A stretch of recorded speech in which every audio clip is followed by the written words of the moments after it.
Ambassador Krutzer, thank you for speaking with us. My pleasure. You're one of the most experienced American diplomats in the Israel-U.S. relationship, probably have more than 30 years of experience in this alliance. Historically, there have been points of disagreement between Washington and Jerusalem, but it seems like the Obama-Netanyahu relationship has broken all records. Can it get any worse? Well, it certainly is at an unprecedented, seriously low level. I've never seen it as bad as this on a variety of levels. First of all, you have the problem at the top. The two leaders don't trust each other, they don't like each other, and almost anything they do now is interpreted as some kind of an attack.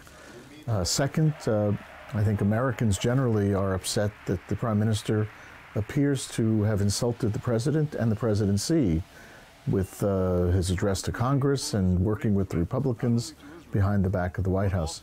It's not unusual for Israel to lobby the Congress for its interests. That's part of our system and it's part of our relationship. But it's really taken a very serious turn, and I'm concerned about how this is going to impact things in the future. But we do hear a lot that the personal mistrust and the personal bad blood doesn't affect the relationship. But after 6 years of this very bad relationship, doesn't it have any influence on the day-to-day relations between Jerusalem and Washington? Well, ironically, you're right. The relationship below the level of the president and the top senior leaders on the two sides has remained quite strong. In fact, this administration has provided Israel with much more than any of its predecessors. So thankfully, the relationship at the top so far has not impacted what happens at the bottom. But how long can that remain? Both bureaucracies take their lead from what the leadership does. Both bureaucracies have their internal mechanisms and imperatives which are going to drive them apart over time. And more important than the bureaucracies are the impact on politics. Will this turn by the Prime Minister toward the Republicans have some lasting effect on Democratic Party voters in the United States? The polls are inconclusive right now, but I'm concerned over the next few years that the Democrats say, well, you know, if the Prime Minister of Israel wants to vote Republican, he's not part of our consensus politics. And if you could point out one mistake, one biggest mistake that the President made and one big mistake that the Prime Minister made, what would that be? Well, I think the President got off to a bad start. You know, he was very focused in 2009 on repairing relations with the Arab world and the Muslim world, and that accounted for his trip and speeches in Turkey and Egypt. And he didn't pay any attention to Israel. He didn't travel to Israel. He didn't reach out to the Israeli public. And the first manifestation of the administration's policy was the demand for a complete settlements freeze, which is not realistic in the absence of a serious peace process. And I think that was a bad mistake. It really ignored the politics of diplomacy. Diplomatically, you can choose to ask for a settlements freeze. That's not the issue. But if so, you have to embrace the realities in Israel and try to figure out how to make that work. With the Prime Minister, I mean, we have the most recent case is the most egregious case, and that is working behind the back of the President and the administration to develop this idea of a speech in Congress. The speech in Congress is not the issue. It was the way it was developed and the trap that was sprung on the President. Is the damage irreversible? Is there any hope? Can these two leaders ever get back to working with each other?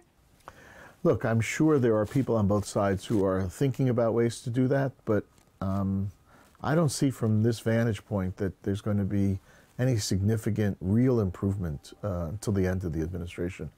Now, in one sense, because in our system we have term limits, the president can't run again, there will be a new president in about 2 years.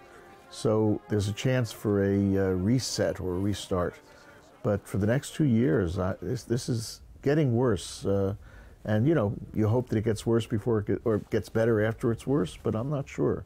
Well, comparing to the President Bush and Prime Minister Sharon relationship, which also started out on a very rocky road, but after a year or two, the two succeeded to repair their relationship. When you compare the Obama-Netanyahu relationship to the Bush-Sharon relationship, what do you see? What do you learn? What do you think?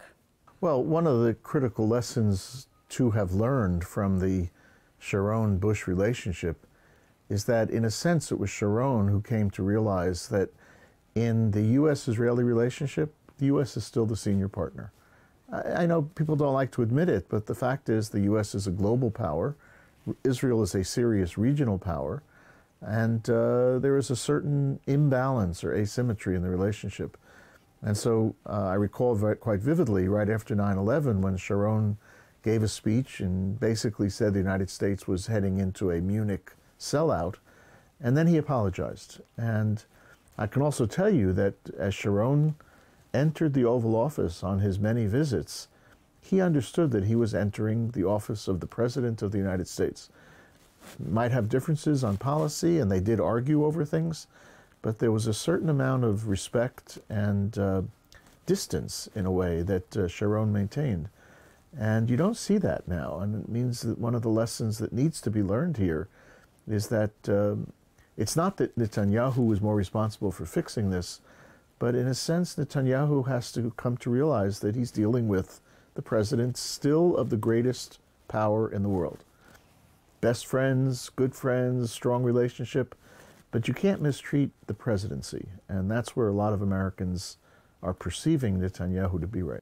Do you understand the critic of Obama's Mideast policy? How do you defend it?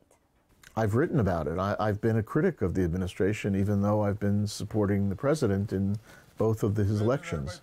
I think there's been inconsistency and a certain amount of uncertainty with regard to traditional strategic alliances, some backtracking from commitments, some statements that were not supported by action. So yeah, I think there are some real questions to be raised.